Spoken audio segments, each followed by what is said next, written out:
Hello friends, कैसे हैं आप सब लोग। तो फ्रेंड्स, आज की क्लास में हम बात करेंगे केमिस्ट्री के क्वेश्चन की।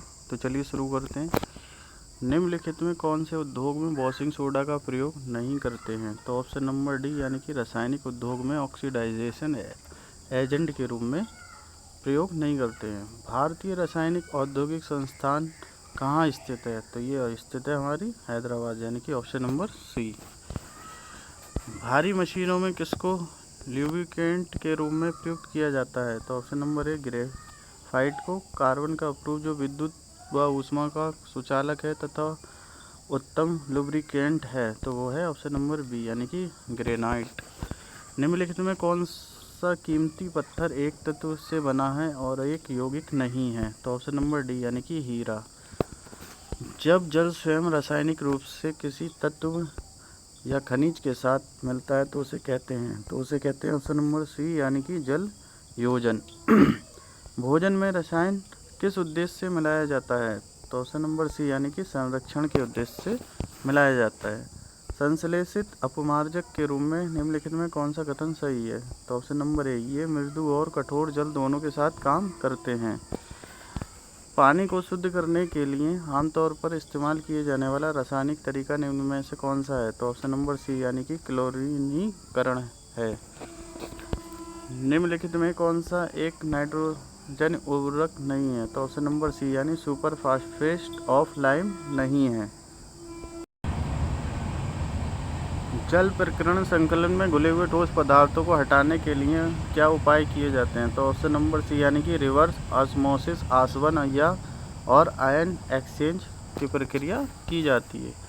समुद्र के पानी में द्रवित मुख्य लवणों की पहचान कीजिए। तो ऑप्शन नंबर सी यानी कि फर्स्ट, सेकंड, थर्ड और फोर, यानी कि फर्स्ट, सेकंड, थर्ड और फोर, ये सभी ऐसे जो दो या दो से अधिक प्राथमिक पोषक तत्वों की आपूर्ति करता है वे क्या कहलाते हैं। तो वे मिश्रित उर्वरक कहलाते हैं, यानी कि ऑप्शन नंबर डी। जब पानी मिलाने के बाद मिश्रण में भारी घटक नीचे सतह पर आते हैं तो इस प्रक्रिया को कहा जाता है।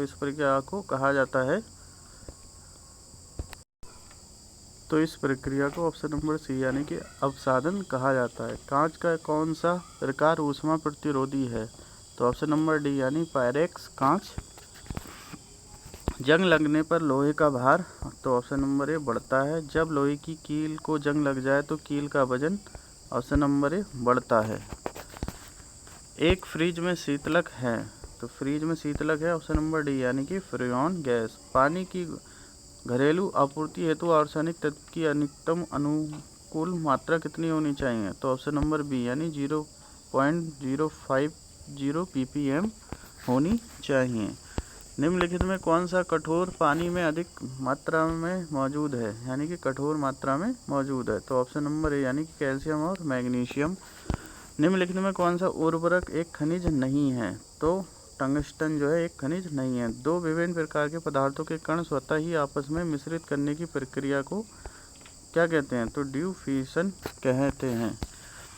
ठोस के संबंध में निम्न में कौन सा कथन सही नहीं है। तो ये सही है, तो यह है निश्चित आकार व निश्चित मात्रा। निम्नलिखित में कौन सी प्रक्रिया एक रासायनिक परिवर्तन नहीं है। तो ऑप्शन नंबर ए पौधों में प्रकाश संश्लेषण।